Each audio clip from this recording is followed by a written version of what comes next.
Assalamualaikum warahmatullahi wabarakatuh. Kami dari kelompok 6 akan mempresentasikan hasil diskusi dari kelompok kami mengenai analisis pola dan penalaran kalimat dalam proposal penelitian. Sebelumnya, izinkan kami untuk memperkenalkan anggota dari kelompok kami. Yang pertama, Dimas Jordi Arnald dengan NPM 20.0101.0171. Yang kedua, saya Reni Dupuji Astuti, NPM 21.0101.0007. Yang ketiga, Putri Raihandita, NPM 21.0101.0032. Dan yang terakhir, Rohmatul Umam, NPM 21.0101.0033. Baik, untuk yang pertama saya akan menjelaskan analisis dari paragraf 1. Jadi di sini kami menggarisbawahi kalimat sebagai berikut. Sektor industri merupakan penyumbang terbesar terhadap produk domestik bruto atau PDB Indonesia, yaitu sekitar 50%. Usaha mikro kecil dan menengah atau UMKM merupakan salah satu sektor industri yang berperan penting dalam perkembangan perekonomian Indonesia. Untuk analisisnya, yang pertama adalah menggunakan pola deduktif. Premis umumnya adalah sektor industri merupakan penyumbang terbesar terhadap produk domestik bruto atau PDB Indonesia, yaitu sekitar 50%. Dan untuk premis khususnya adalah usaha mikro kecil dan menengah atau UMKM merupakan salah satu sektor industri yang berperan penting dalam perkembangan perekonomian Indonesia. Dan untuk analisis yang kedua adalah di paragraf 1 ini menggunakan penalaran argumen kausalitas dengan alasan kalimat ini menunjukkan hubungan sebab akibat dan kontribusi UMKM dijelaskan sebagai salah satu penyebab penting pertumbuhan ekonomi di Indonesia yang merupakan efek dari peran industri terhadap PDB. Kemudian untuk paragraf 2, kalimat yang digarisbawahi adalah UMKM pada era saat ini sudah mengalami perkembangan yang sangat pesat di berbagai daerah di seluruh kota yang ada di Indonesia. Salah satunya adalah Kota Magelang yang juga merupakan daerah yang banyak memiliki UMKM. Untuk analisisnya, yang pertama, paragraf 2 ini menggunakan pola deduktif karena premis utamanya adalah pertumbuhan pesat UMKM secara nasional yang kemudian menyebutkan contoh spesifik di Kota Magelang. Kemudian analisis yang kedua adalah menggunakan penalaran silogisme kategorikal. Alasannya, premis pemikiran adalah bahwa Kota Magelang sebagai bagian dari Indonesia mengikuti pola perkembangan UMKM secara nasional, sehingga menunjukkan relevansi lokal. Kemudian untuk paragraf 3, paragrafnya adalah sebagai berikut. Berdasarkan pada tabel di atas, UMKM menurut data go.magelangkota.go.id yang bersumber dari Dinas Perindustrian dan Perdagangan Kota Magelang telah mencatat pada tahun 2020 hingga 2024, Kota Magelang mengalami kenaikan jumlah UMKM, sehingga dapat disimpulkan bahwa UMKM dapat memberikan kontribusi yang cukup besar dalam pertumbuhan perekonomian Kota Magelang dan diikuti dengan peningkatan jumlah tenaga kerja di Kota Magelang. Dengan demikian, UMKM menjadi porsi yang sangat penting di Kota Magelang. Untuk analisisnya, yang pertama adalah paragraf 3 ini menggunakan pola deduktif. Alasannya, kesimpulan bahwa UMKM memberikan kontribusi besar terhadap ekonomi di Kota Magelang didasarkan pada data spesifik dari tabel atau premis khusus dan pernyataan umum tentang peran UMKM. Pola deduktif ini terlihat jelas dari cara data digunakan untuk mendukung kesimpulan. Kemudian, analisis yang kedua adalah paragraf 3 ini menggunakan penalaran silogisme kategorikal dengan premis utamanya UMKM di Kota Magelang mengalami kenaikan jumlah dari 2020 hingga 2024. Data dari data go.magelangkota.go.id. Dan untuk premis tambahannya adalah kenaikan jumlah UMKM berkontribusi pada pertumbuhan ekonomi dan peningkatan tenaga kerja di Kota Magelang. Dan kesimpulannya, UMKM memiliki peran penting dalam perekonomian di Kota Magelang. Selanjutnya untuk paragraf 4, paragrafnya adalah sebagai berikut. Salah satu sektor industri UMKM di Kota Magelang yaitu industri kerajinan batik yang termasuk dalam bidang industri kreatif.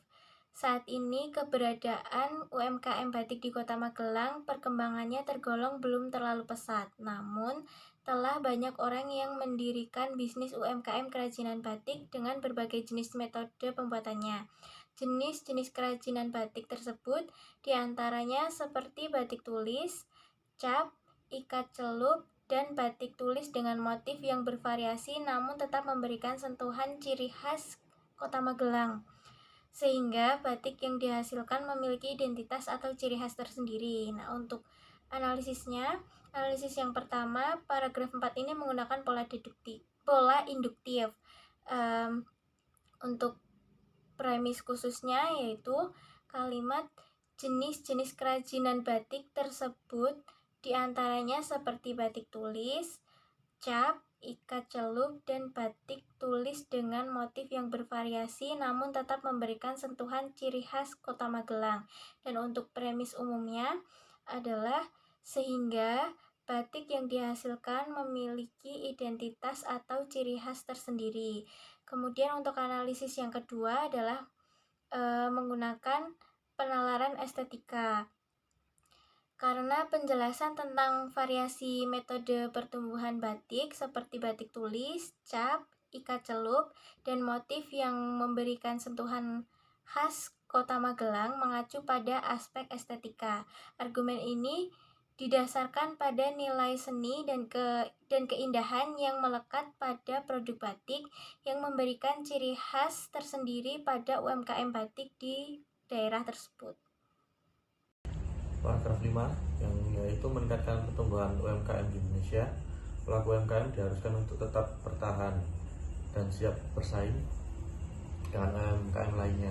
Hal ini mendorong para pelaku UMKM untuk membuat usaha baru dan unik dengan kinerja yang baik. Kebanyakan pemilik UMKM kurang berorientasi pada jangka panjang karena mereka tidak memiliki pandangan dan pengetahuan yang luas. Analisis pertama yaitu pola deduktif. Premis umum, sebagian besar pemilik UMKM kurang berorientasi pada jangka panjang karena keterbatasan wawasan dan pengetahuan.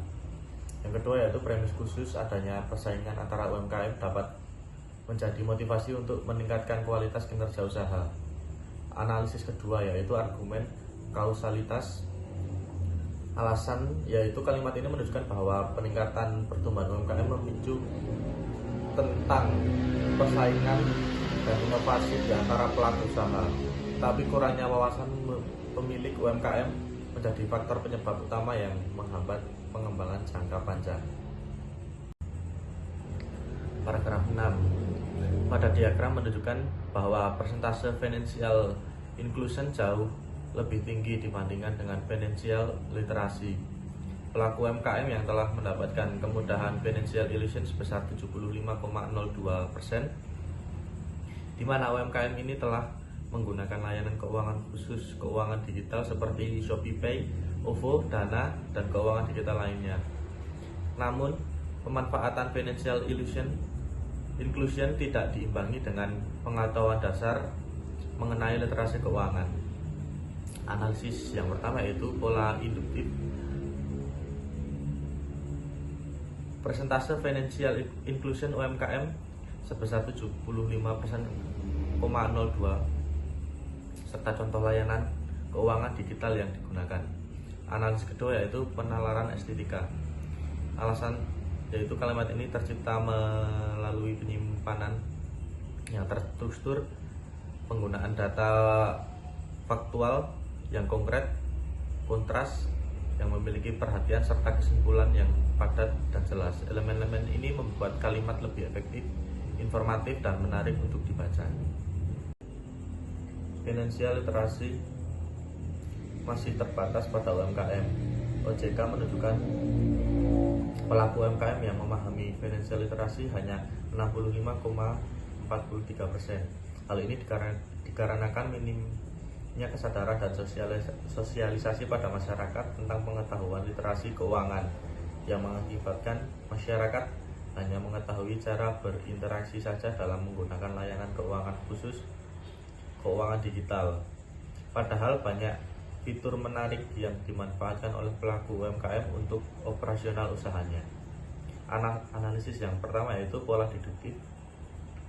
Alasan penyebab minim kesadaran dan sosialisasi kepada masyarakat tentang literasi keuangan. Analisis yang kedua yaitu silogisme kategorikal. Premis utama, sebagian besar pelaku UMKM memiliki literasi keuangan yang rendah.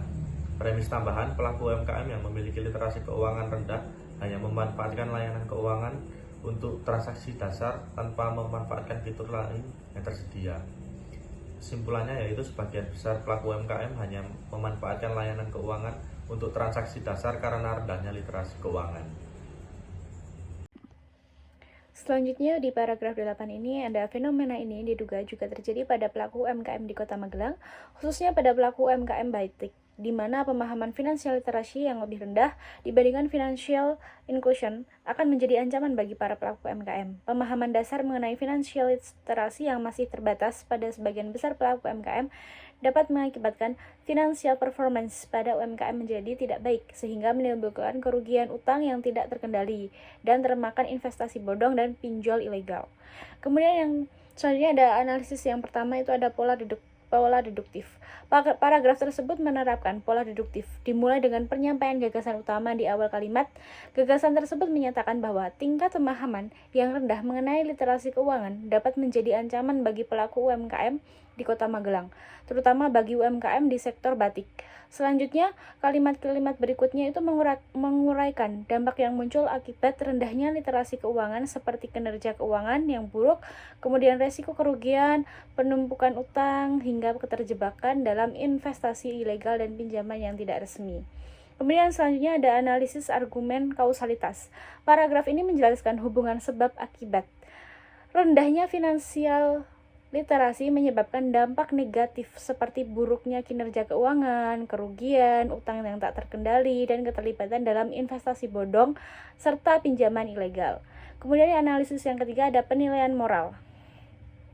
Ada penilaian implisit bahwa rendahnya finansial literasi adalah suatu hal yang buruk dan berbahaya bagi keberlangsungan UMKM, sehingga kondisi ini harus diperbaiki. Selanjutnya di paragraf 9 ini adalah financial inclusion, adalah upaya untuk menjadikan sistem keuangan lebih mudah diakses untuk semua tingkat kehidupan, mendorong pertumbuhan ekonomi yang lebih baik sambil mengatasi kemiskinan. Tujuan dari financial inclusion adalah untuk menghilangkan semua hambatan yang menghalangi orang untuk menggunakan layanan keuangan yang didukung oleh infrastruktur yang sudah ada. Financial inclusion berpotensi meningkatkan kemampuan UMKM dalam menggunakan layanan keuangan dan mendapatkan dampak langsung dari lembaga keuangan. Sebab semakin besar tingkat inklusi keuangan pada UMKM, maka stabilitas keuangan suatu negara akan semakin baik. Analisis yang pertama, pola deduktif. Pada paragraf ini menerapkan pola deduktif, di mana gagasan utamanya disampaikan di awal dengan memberikan definisi dan tujuan dari inklusi keuangan. Selanjutnya, kalimat-kalimat yang mengikuti memberikan penjelasan lebih mendalam mengenai dampak inklusi keuangan terhadap UMKM, termasuk peningkatan akses layanan terhadap keuangan, kemudian stabilitas ekonomi, serta keterkaitannya dengan stabilitas keuangan negara. Kemudian yang kedua ada analisis argumen kausalitas. Ada hubungan sebab akibat yang diungkapkan. Semakin tinggi inklusi keuangan UMKM, semakin baik stabilitas keuangan suatu negara. Selanjutnya di paragraf 10 ada financial performance, merupakan gambaran tentang kondisi keuangan yang perusahaan yang dianalisis dengan menggunakan alat analisis keuangan. Laba merupakan faktor penentu kelangsungan bisnis dan mendorong pengelola dan pemilik untuk lebih meningkatkan kinerja bisnis mereka di masa yang akan datang dengan menilai kinerja keuangan perusahaan mereka berdasarkan profitabilitas. Ukuran kinerja keuangan suatu UMKM juga dapat dipengaruhi oleh beberapa faktor, di mana yang menjadi fokus dalam penelitian ini adalah faktor financial literasi, financial teknologi, dan financial attitudes yang dimiliki oleh pelaku usaha UMKM. Analisis yang pertama, paragraf ini menerapkan pola deduktif, di mana gagasan utama mengenai definisi kinerja keuangan sebagai cerminan kondisi keuangan perusahaan disampaikan di bagian awal. Selanjutnya, kalimat-kalimat yang mengikuti memberikan penjelasan dan pengembangan mengenai berbagai faktor yang mempengaruhi kinerja keuangan UMKM. Kemudian analisis yang kedua yaitu argumen kausalitas. Paragraf ini menyiratkan sebuah hubungan sebab akibat di mana financial performance UMKM dipengaruhi oleh faktor finansial literasi, finansial teknologi, dan financial attitudes. Kemudian di paragraf 11 ini ada financial literasi, adalah kemampuan untuk membuat keputusan tentang suatu keuangan, berbicara tentang keuangan dengan mempertimbangkan resiko, merencanakan keuangan untuk masa depan, dan menanggapi peristiwa ekonomi. Penelitian yang dilakukan oleh Kurniawati dan Munari menyatakan bahwa literasi keuangan berpengaruh positif terhadap kinerja keuangan UMKM. Sedangkan penelitian yang dilakukan oleh Sidik dan Wibowo menyatakan bahwa literasi keuangan berpengaruh negatif terhadap kinerja keuangan UMKM. Selanjutnya analisis yang pertama ada paragraf ini menggunakan pola induktif. Paragraf dimulai dengan definisi umum mengenai finansial literasi, kemudian dilanjutkan dengan paparan hasil penelitian yang memberikan dua perspektif berbeda tentang pengaruh literasi keuangan terhadap kinerja keuangan UMKM. Hal ini menunjukkan penalaran yang bergerak dari pernyataan khusus hasil penelitian yang ke kesimpulan dan pemahaman yang lebih umum. Kemudian analisis yang kedua ada argumen kausalitas. Dalam kedua hasil penelitian tadi ada dugaan hubungan sebab akibat antara literasi keuangan dan kinerja keuangan. Meskipun pengaruhnya bisa positif atau negatif tergantung pada faktor lainnya. Pada paragraf 12, menurut Fauzi dan Widodo 2020, finansial teknologi merupakan hasil gabungan antara jasa keuangan dengan teknologi yang awalnya membayar harus face-to-face dan membawa sejumlah uang kas. Kini dapat melakukan transaksi jarak jauh hanya menggunakan telepon pintar.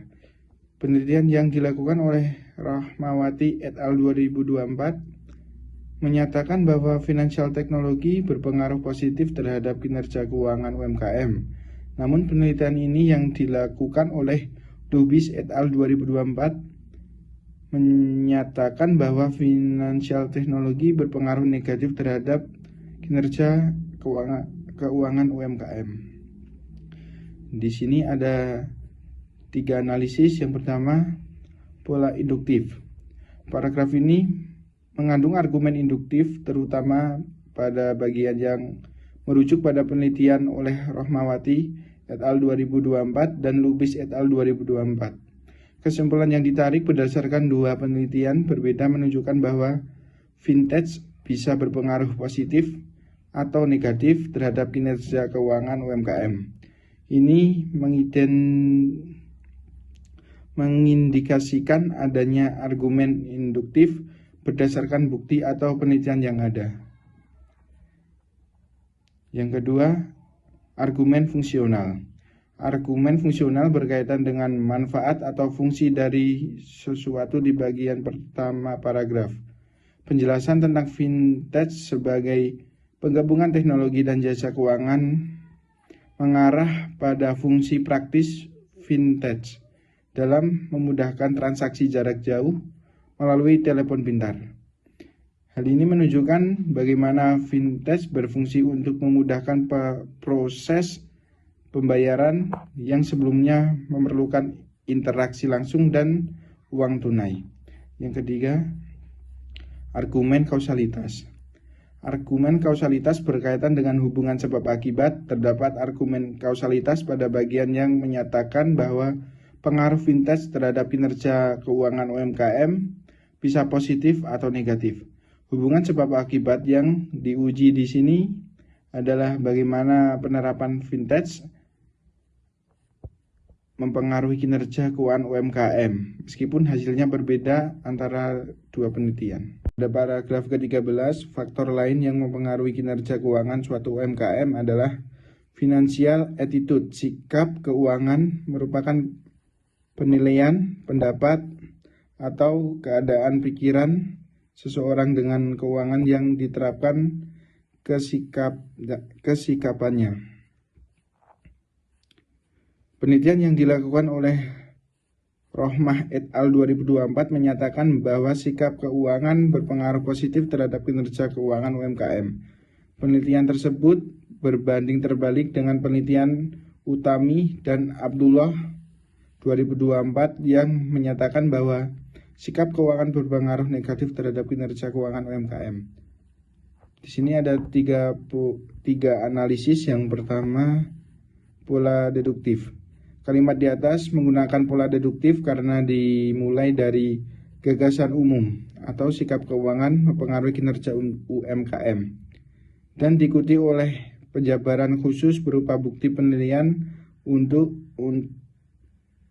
mendukung atau mengkritisi gagasan tersebut. Yang kedua, argumen fungsional. Penjelasan argumen menjelaskan hubungan antara variabel dengan menyoroti fungsi atau perannya. Contohnya, sikap keuangan berfungsi sebagai panduan individu dalam mengambil keputusan keuangan sehingga mempengaruhi kinerja keuangan UMKM. Yang ketiga, argumen kausalitas. Argumen yang menekankan hubungan sebab akibat antara dua variabel. Contohnya, sikap keuangan yang positif menyebabkan peningkatan dalam pengelolaan keuangan yang pada akhirnya meningkatkan kinerja keuangan UMKM. Pada paragraf ke-14, penelitian ini merupakan pengembangan dari penelitian Rahajang et al. 2023 yang menganalisis tentang financial technology, financial literacy, financial attitude yang dimediasi bisnis performance, financial inclusion, dan self-efficiency pada small medium industry di Kota Malang. Persamaan penelitian ini dengan penelitian terdahulu adalah menggunakan financial literasi, financial teknologi, dan financial attitude sebagai variabel X, serta menggunakan inklusi keuangan sebagai variabel mediasi. Perbedaan penelitian ini dengan penelitian terdahulu yaitu pertama, penelitian ini menggunakan financial performance sebagai variabel Y. Kedua, penelitian ini menggunakan UMKM batik di Kota Magelang sebagai objek penelitian. Analisis yang pertama, silogisme kategorikal. Kalimat di atas menggunakan silogisme kategorikal dengan pernyataan atau proposisi yang digunakan dalam penalaran deduktif untuk menarik kesimpulan. Dalam penalaran deduktif, kesimpulan ditarik secara logis dan premis-premis yang diberikan dengan asumsi bahwa premis-premis tersebut benar. Argumen fungsional. Penjelasan menyoroti hubungan atau fungsi variabel-variabel dalam penelitian relevansi. Pernyataan ini menjelaskan fungsi variabel seperti peran finansial literasi, finansial teknologi, dan inklusi keuangan sebagai mediasi, sehingga mencerminkan argumen fungsional. Premis utama yang diturunkan penelitian ini mempertahankan kerangka konseptual utama dari penelitian sebelumnya, yaitu menganalisis pengaruh finansial literasi, finansial teknologi, dan financial attitude terhadap kinerja dengan financial inclusion sebagai mediasi. Namun dengan mengganti variabel dependen dan objek penelitian, penelitian ini menawarkan konteks baru yang lebih spesifik dan relevan terhadap sektor UMKM di Kota Magelang. Yang kedua, implikasi teoritis dan praktis. Secara teoritis, penelitian ini memperluas pemahaman tentang hubungan variabel dengan fokus pada kerja keuangan dalam sektor tertentu.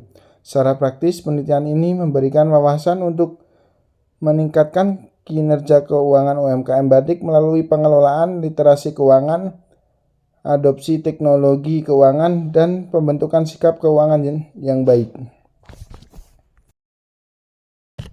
Yang paragraf ke-15, karena ditemukan perbedaan hasil penelitian, oleh sebab itu penelitian tertarik untuk melakukan penelitian ini dengan variabel financial literasi, financial teknologi, dan financial attitude terhadap financial performance dengan financial inclusion sebagai variabel mediasi. Berdasarkan dari latar belakang di atas, maka penelitian ini mengangkat judul penelitian pengaruh financial literasi, financial teknologi, dan financial attitude terhadap financial performance UMKM dengan financial inclusion sebagai variabel mediasi.